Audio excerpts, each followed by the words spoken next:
oh, you name it, dude. I mean, lists of names and notebooks and journals and old magazines and a lot. Mike, the husband, was a notorious paranoid anti-government guy, and he had all these magazines. And they also had all these books called "How to Do Dirty Tricks," "How to Take Revenge on People That Have Hurt You," "Don't Get Mad, Get Even," those kind of books, you know, anarchist cookbook, all that stuff. That stacks and stacks of that stuff. Cook, How to Disappear. But Hank, you thought that Frenchie Marsan might have been, you know, I know she's got a different name, but Frenchie might have been Courtney Love's handler for a number of years? Well, what had to have happened after 82, because I left. Okay. And I think she was handling her to, I don't think as a CIA agent necessarily, but who knows? But just a madam, as a madam, yes. As doing the madam thing and getting tricks for her and turning around to Japanese Yakuza, that's for sure. I know that because I met those guys. Well, they were creepy. They were creepy dudes. They had the tattoos and everything. So Courtney Love, when she was in Japan, hooked up with the Yakuza? Yeah, of course. For what purpose? I'm not kidding, man. No, but what was she doing? Kidding. I know, I believe you, man. But, you know, what was she doing with them? Well, she was fucking them, I guess. I don't know. Okay. She was working. She was working in. She was working in nightclubs. She told me she was working in nightclubs. Okay, listen. It's really important that we watch our language because I want to play this. I want to be able to play this. In Melissa Rossi's biography. Yeah, in Melissa Rossi's biography, she admits prostituting in Taiwan. So yeah. So there's backing for what you're saying, you know, with other biographies, like more mainstream biographies saying she admitted, you know, prostituting in Taiwan. So she got around. It's crazy. Well, what I got out of your book was these generals in Alaska. I didn't know anything about that. I knew she went to the pipeline because she was having affairs with guys on the truck drivers and stuff, but I didn't know they were generals or anything. I didn't have that. That's what she told James Moreland and was reprinted in, you know, this guy's Halpern and Wallace's book about, you know, what she told James Moreland and what James Moreland, her first husband, told her. James himself has got a tendency to be a slight embellisher when it comes to that stuff, but also Courtney would naturally embellish stuff to James because. It was along the lines that he was freaked out by it. You know, he wasn't saying to like brag or embellish. He was saying because he was freaked out by it because he thought he'd married a radical leftist feminist.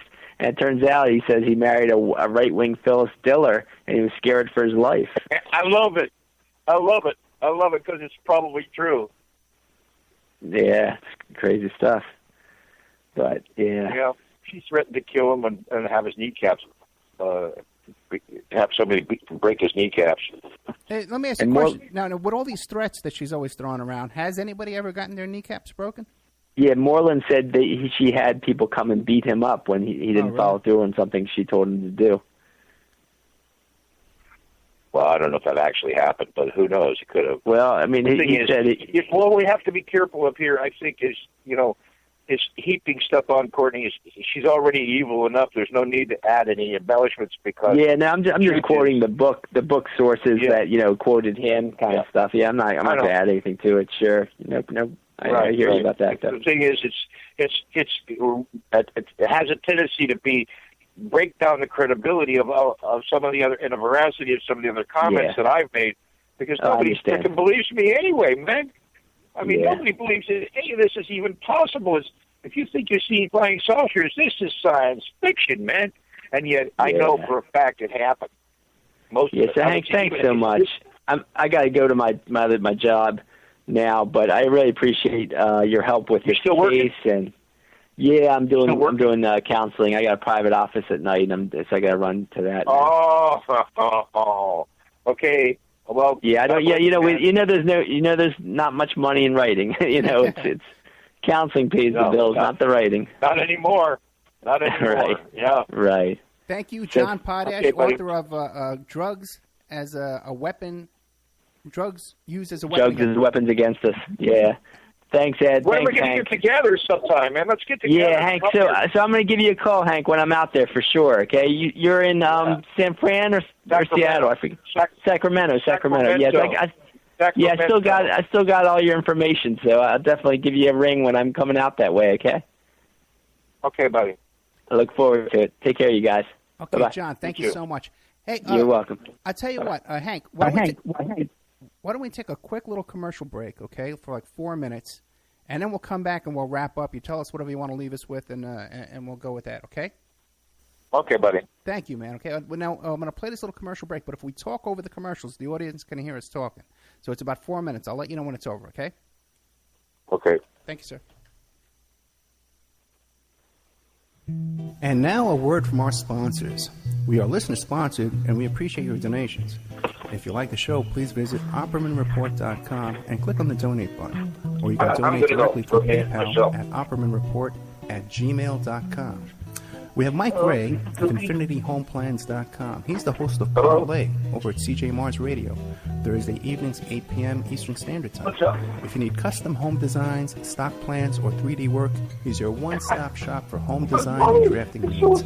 Mike Gray at InfinityHomeplans.com. At InfinityHomeplans.com. Oh, well, happy birthday. If you're looking for essential oils, stop by and check out Essentially Tammy on Facebook. She is Young Living Essential Oils Independent Distributor. Now, these are 100% therapeutic grade oils. They help support the body's natural functions. You can visit her website posted on Essentially Tammy to see the current deals, or email at Jocotami, JOCATAMI @yahoo.com, or call 352-239-8546. 352-239-8546.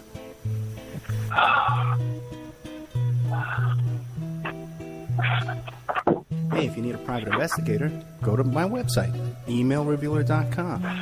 We offer asset searches, locates, skip tracing, adoption investigations, online infidelity investigations. We can recover deleted text messages from a cell phone or trace an email to online dating websites to catch people cheating. That's emailrevealer.com, or you can call 800-572-9762. 800-572-9762 for emailrevealer.com, my PI website. Pacific West Bamboo. It's your premier source for construction and craft-grade bamboo poles. They're announcing their latest project with EcoHead Event Sanitation, making bamboo composting bathrooms and porta-potties. Their first display will be at the Lucidity Festival in Santa Ynez, California, April 11th to the 13th. Come by and say hi and see what you can build with bamboo. Contact them for any kind of event planning, display building. If you need construction grade or craft grade bamboo products, call Amanda at 503-839-8126, 503-839-8126, or visit PacificWestBamboo.com, their brand new website. We're also sponsored by the New World Mexican Women. This is a rural Mexican craft women's cooperative. They are traditional makers of fine handcrafted, authentic jewelry with beautiful stone mosaics, Pacific blue abalone inlay. They have a wonderful book of love letters written to their men in the United States, begging them to return to their families in Mexico.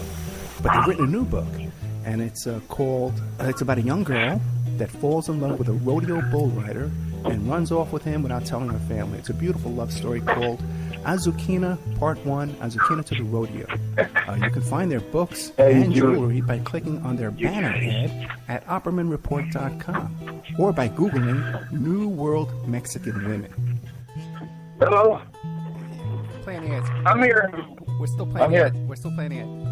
You can also promote your business or website right here and have your ad played all over the world 7 days a week by emailing OppermanReport@gmail.com or calling 800-572-9762.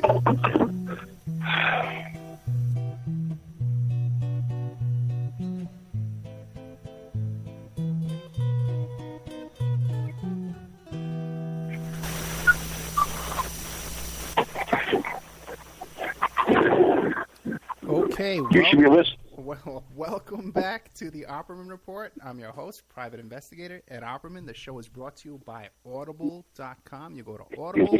I gotta go. Oh, you got to go, Hank? Yeah, I'm here. Okay, the show is brought to you by Audible.com. You go to audibletrial.com/Opperman Report. Get yourself a free audio book. And this is one of our shows that we're doing in the members section only that will be broadcast later on. So if you're hearing this on the radio, this was originally recorded about 30 days ago. Then this is the kind of stuff that we have in our members section. Really riveting content that you're not going to find anywhere else. That's guaranteed. And you go to OppermanReport.com and you sign up for the members section. It's really cheap. Helps support the show and helps us do these extra shows. And the extra shows that we do for you during the week, the spontaneous shows we do Saturday night, Sunday night, stuff like that. We are here today with Hank Harrison, the father of Courtney Love. He's given us some really startling information here that we've discussed. Originally, we were going to talk about the soaked in bleach, but we've gotten into some really fascinating stuff. Hank, I would say that the headline for the show, to take away from this, would be Courtney's connection to the CIA guy in Dublin, wouldn't you? Well, it's news to me, and That's because I was there when it happened, and I was too stupid to see it happening. So, yeah, it's got to be true. But has it ever been reported in the press before? No, they fooled me. Gotcha. So, No, Hank, but actually, I remember being there. I met Kevin, and I'm in touch with the family now, and I have a family friend, buddy of mine, who's a electron microscope expert who's retired, who was Kevin's good friend and Stephen's good friend, and he's retired now, and he's still in Minnesota, and I could call him today and talk to him about it, and I'm sure it's real. I'm sure it's 100% real, except I don't know if you can extrapolate whether Kevin had anything to do with recruiting Courtney to do anything recently. I don't know about that part, but I know that he was definitely linked to a place called Ockenden Venture in London, outside of London in Surrey, and I was there, so I saw that happening. and that was the refugee, the Vietnamese refugee center. Yeah, Right. it was a Polish relief they were sending to Gdansk at that time. There was the Gdansk Revolution, and then there was Vietnamese boat people coming through because they couldn't be all taken to the west coast of California, so they had to send them elsewhere. And one of the places they sent them was London. And so there's a lot of Vietnamese over there now, thanks to Ockenden Venture bringing them in. And there's some very interesting characters at the head of that Ockenden Venture. But they didn't tell me they were CIA, but they had to have some kind of connection. Well, give me an example. What was so interesting about them? well, the money was there just when they needed it. If they ran out of money, they'd just make a phone call, and then the money'd be there. Gotcha. And it was supposed to be funded by an Episcopalian church group. And my experience with churches is that you usually make you wait a week to get the money. This was like instantaneous. We did a benefit for the Vietnamese boat people.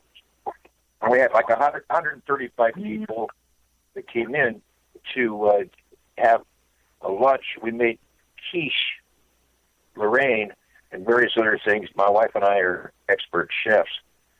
And we were just for fun put together a couple of thousand eggs and a couple of thousand quiche, and we made quiche with outdoor tables. And suddenly there was just this huge amount of money for food, and trucks showed up, and it was kind of well funded. And I was surprised that it was so well funded. But Okay, the couple guy of that questions. ran the guy that ran the place had 2 wives living with him. Oh, really? Okay, that's a good one too. It's so crazy, man. You'd have to talk to my wife because her take on it's more rational than mine. But yeah, it was crazy, and we knew that they were politically linked. It was obvious that they had some political link. We didn't think CIA at the time, but then of course we did realize that after a while they had to be, because what else would it be? You know. Right. It had to be some State Department connection or something. Now, Kevin Leary. Yes. When you mentioned Kevin Leary, you said, "Oh, he was high up in the CIA." What was his duties in the CIA? Well, he had superiority over his brother. He was his brother. I guess I can explain to you that you'd have to see. They said stuff like when Kurt died. Yeah. The way it was described to me was this: Kurt Cobain dies. Wife is Courtney Love. Her father is Hank Harrison of the Grateful Dead. And Kevin turned to Steve and said, "That's our Hank Harrison?" And Steve said, "Yep, that's Hank." Well, that Courtney, is that Courtney? Is that the Courtney who was at Ockenden with us? Because her name wasn't Courtney Love at the time. And Steve says, "Yep, that's Courtney." And, of course, Steve did take LSD with Courtney. And I think they had an affair, too, but I didn't say anything. And so, Steve was all apologetic that he had an affair with my daughter. I said, "Hey, dude, she's over 18. But it never dawned on me that they were heavy into the CIA thing. That took a while to put that together. Well, this is fascinating information, because now on the one hand, right, what would their interest in Courtney be besides their friendship with you? Well, that was it. They thought, I used to be a big deal, okay, and I'm not a big deal anymore. At the time, I thought I was a big deal, and I guess I was a big deal. Whatever. A lot of people have said to me, "If it worked for you, blah blah blah." So okay, so. When I had that kind of respect going for me, my daughter came along. Steve took care of her for me and got her safely to London, where she was then wound up in Liverpool, hanging out with Adam Ant and Echo and the Bunnymen and all these other people that were in the punk scene over there, which is what she wanted to get into.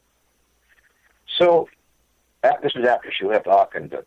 So on the way down there on the train and on the ferry from Dublin to Liverpool, there was this guy, Steve Leary, had a girlfriend.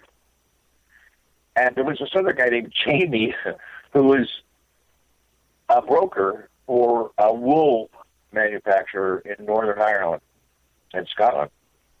And they started hanging out together. So Jamie started having an affair with Steve's old lady, Steve's girlfriend.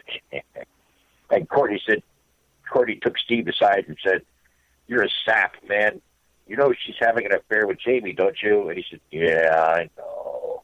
Well, I'm going to kill myself." So Courtney actually shrunk the guy's head on the train and on the boat. And she held his hand the whole time, and they went down. They took acid together over Christmas, and she stayed at Ockenden Venture and all that stuff. She must have stayed there a couple of weeks, and that's how they got to know each other. Kevin was there, and that's how they got to know her. See, because she actually counseled Jamie away from his suicidal tendencies. I don't know. At age 16, she was that good. Okay, so then what you're describing then is more of Courtney Love inserting herself into this guy, the CIA agent's life, rather than the other way around. Yeah, but she didn't know he was CIA at the time. She just thought there was some dumb sap whose girlfriend was breaking up with him. You should read his comments. If you read my book, it's all in my book. Never got around to reading your book, man. I have to confess, and I definitely have to, man. I spent a lot of time crafting it just right so everybody would get. Because if you don't read it, you're going to say this couldn't have happened. Yeah, I believe you sent me. It couldn't have possibly happened. It's just like totally. Believe me, I'm good at fiction, but I couldn't have made this up. This is just too good to be true, and it is true. Yeah, I believe you sent me a PDF copy of your book. The last time we talked, I've never gotten around to reading it. If you give me an email address, I'll be happy to send you a free one now because I got a brand new new versions of it, Okay. upgraded, updated, and everything. So I could say it's in 5. Unfortunately, it's in 5 sections because it has to be put together by the reader, simply because it's too big to ship with the pictures and everything as one unit. Gotcha. But it's there. It's all there. It's called Love Kills: The Assassination of Kurt Cobain. And I've told people on your program before, if they want a free copy, all they got to do is send me an email to Zendog, Zendogg, @gmail.com. And I'll send me their email, and I'll send them a free copy via email. I don't care. If it does ever go to publication, it'll sell thousands of copies anyway, and I'll make my money back. So I'm not really worried about it. Maybe we can do something where we can meet up in person there at your horse farm, and we could videotape an interview, and then we could put that out on Amazon. I think we'd sell a couple of thousand copies of that as well, and we could split the money. But let me ask you this.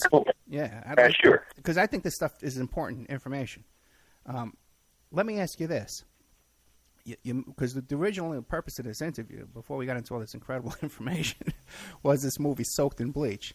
Now, you mentioned that Tom Grant doesn't like you, okay? Right. Such a likable guy. What's your problem with Tom He Grant? is. No, you are. You're a likable guy. What's your problem? What's his problem with the Hank Harrison? Oh, well, look, here's the thing. If I say anything, I'm damned if I'm do and I'm damned if I don't, because if I say anything to answer your question, it's going to be construed as me bad rapping Tom. The last thing I want to do is bad rap Tom, because he's the guy that's going to pull the trigger on getting the whole thing started with the case history and all that stuff, right? Yeah. So I don't want to say anything negative, but I got a feeling I see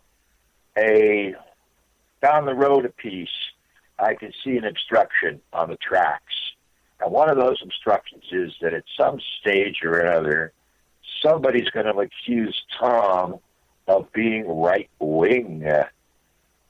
Really, really right-wing, man. Because he knows that I'm Grateful Dead people, Yeah. And he knows who I am. He's checked me out. He knows what I do. I am the real guy. If you check me out, that's me. I'm the guy. I hung out with David Crosby. I hung out with Bill Lesh. I hung out with Jerry Garcia. Jerry Garcia is my worst failure as an anti-heroin abuse guy. I tried to get him to quit heroin. He wouldn't do it.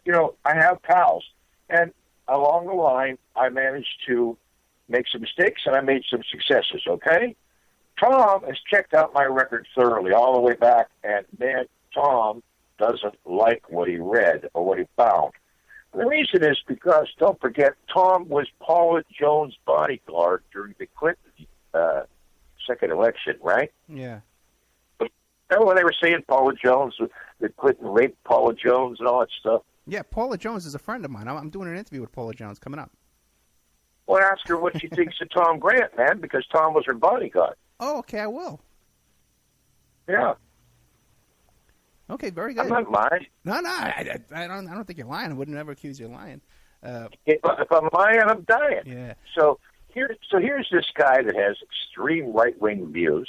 Gotcha. He's a little bit left of the Koch brothers, but not much.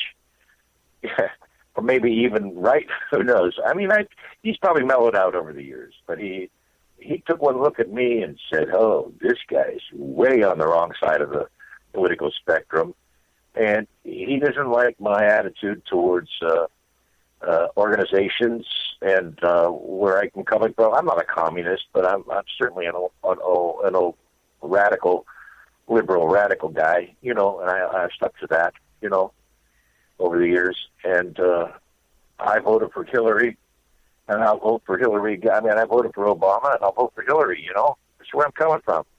I'm not apologizing for it, but Tom apparently finds that to be odious and difficult to deal with. So that's the way it goes. So I try not to offend him.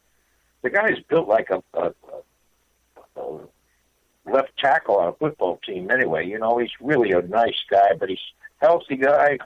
He's got a right to do this. He landed into a pile of crap when he met Courtney in the first place, but now that and by the way, she used him.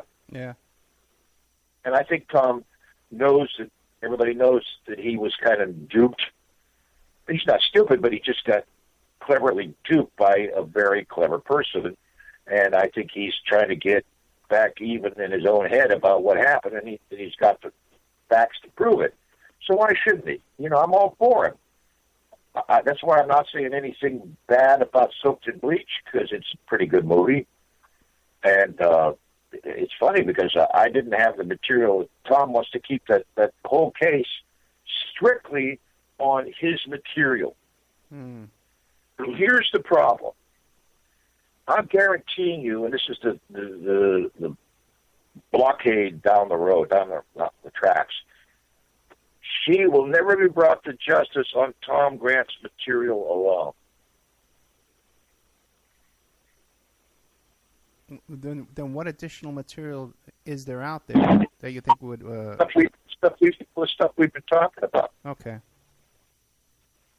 He doesn't like me to bring up anything because he says, well, I should be defending her. I'm a father. I should defend her. And that's what all the Soaked in Bleach people, and he's got thousands of people working for him now that come out and say stuff. Hank, if I had a kid, I'd be supporting love my child unconditionally. Well, what? She just killed the most important poet of the 21st century, for Christ's sake, and you think, I'm not going to support her. That's crazy. But I'm a hippie, right? What do they know? I'm a beatnik. What do they know? I'm not coming from the unconditional love world. I don't believe in unconditional love. And so my whole theory about why I'm doing this thing about Courtney is because she attacked me first. I'm giving her a spanking, one big giant cosmic spanking. And she deserves it and she needs it. She should have never gone over the line. Because she didn't need to kill Kurt. She didn't need to do what she did. She had all the talent in the world. She had all the money in the world. She didn't need to do this, but she got greedy and she was over the line, and that's where she made her big mistake. In addition to the immorality of murder, per se. And, so she got screwed up. And I'm sorry. People say, well, you're throwing her to the wolves. Don't worry, man. The wolves always get fed by somebody. The jackals always eat in the long run. I didn't have to throw her to anybody or to anything to get her. She's already stumbled on her own, fallen on her own petard, on her own sword several times. She's made so many mistakes, and she's confessed so many times.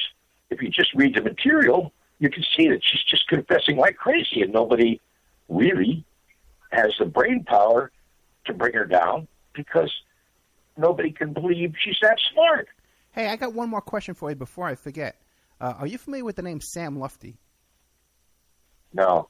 Because he was Britney Spears' manager, and she lived with him, and he was... I heard him.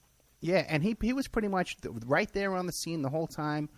Britney Spears was having her meltdown, her breakdown, and he was the guy there who was controlling Britney Spears at the time. Now, he's hooked up with Courtney Love recently. What do you know about that? Anything? No. Hey, but listen. Yeah. Hollywood's loaded with people that are willing to come along and hook up with all, right. Power.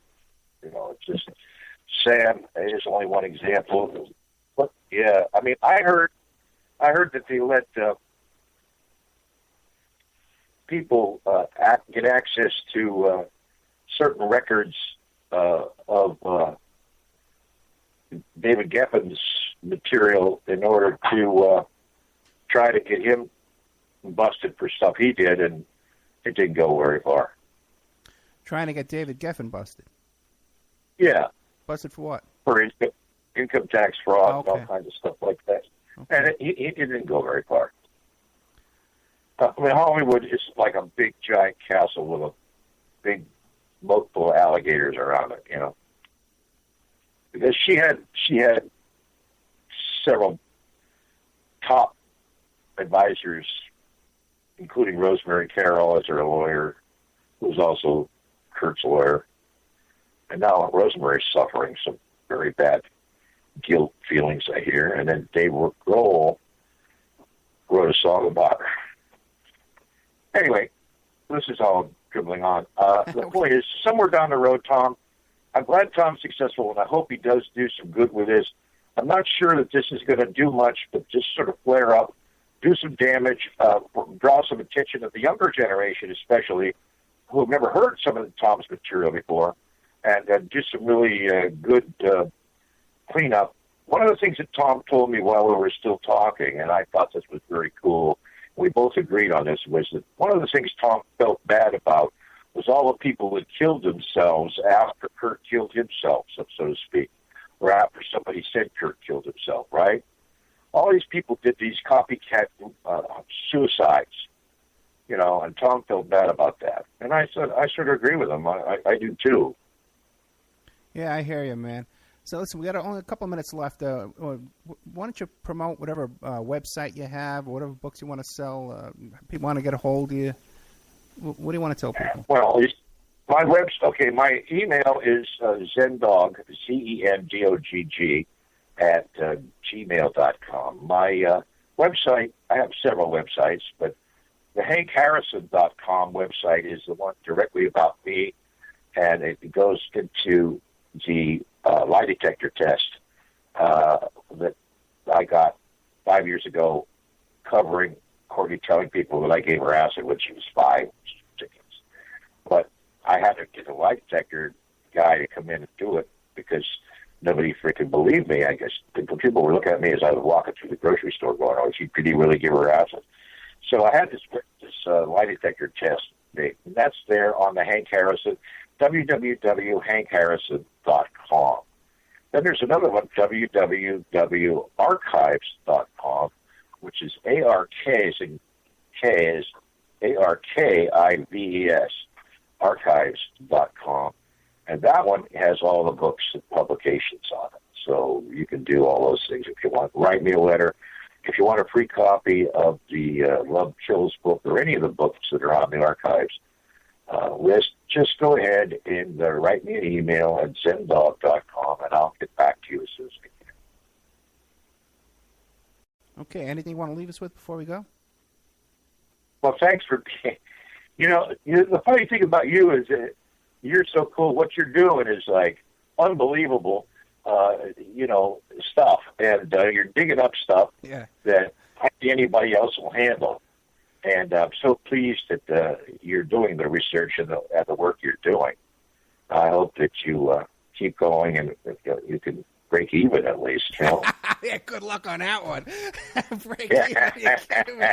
That's a good one, Hank. Now, I've had Thank you. No, financially, yeah, we're under attack, that's for sure. But I would like you said, how your wife can fill in a lot of these gaps. Let's get down there with a video camera, and sit down and get this. Trina's been on the whole ride. Yeah. And we'll get it all documented, and we'll get it up on Amazon. We'll try to make some money. I was at work, and Courtney came home completely stoned one day, and Trina had to sit her down and jam Valium down her throat until she calmed down. Man, she had to sit on her chest, and Trina knows the whole story all the way back. Gotcha.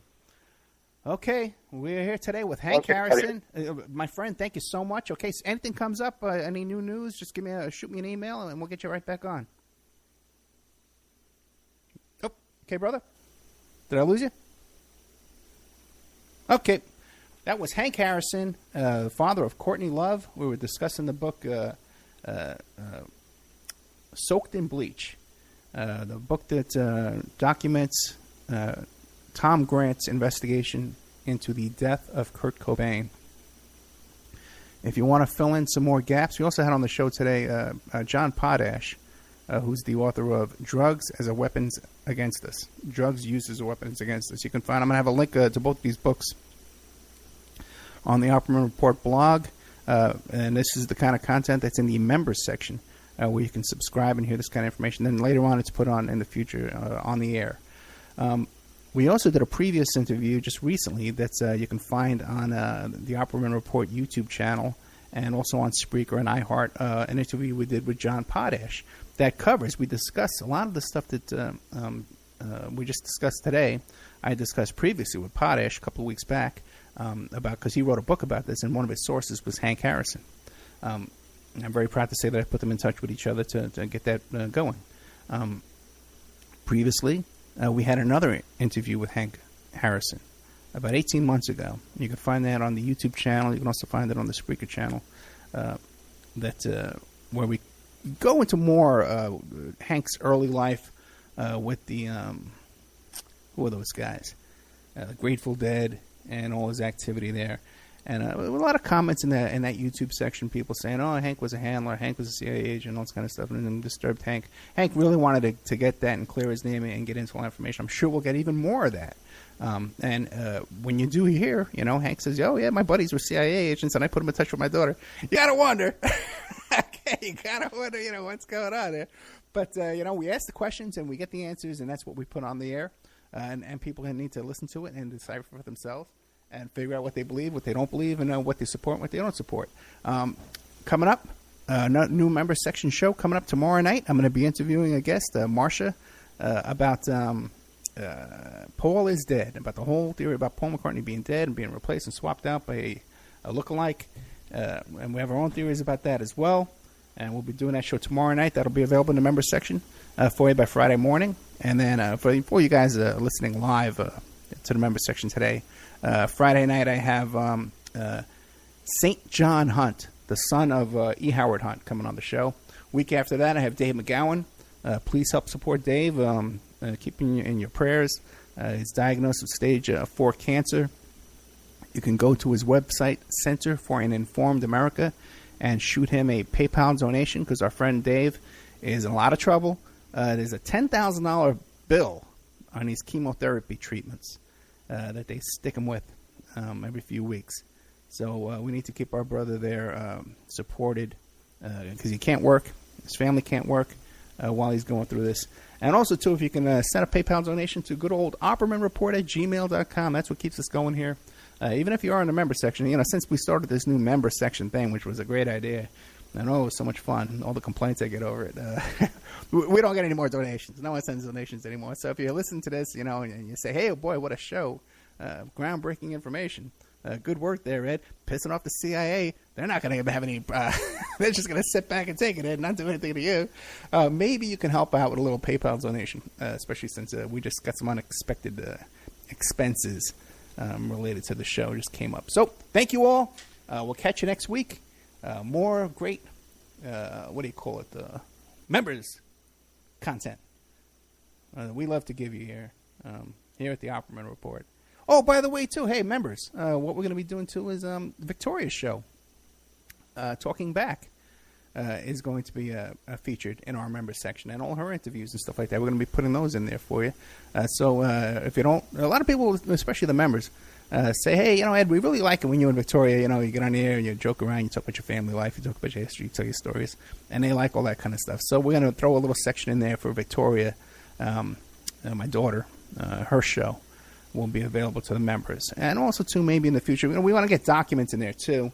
And I have a whole vision for the members section. If we can just get 150, 200 members, we can really get this stuff going. We can do these documentaries with people like Hank Harrison and his wife and sit down and interview them for 3 hours on video and then put it up on Amazon.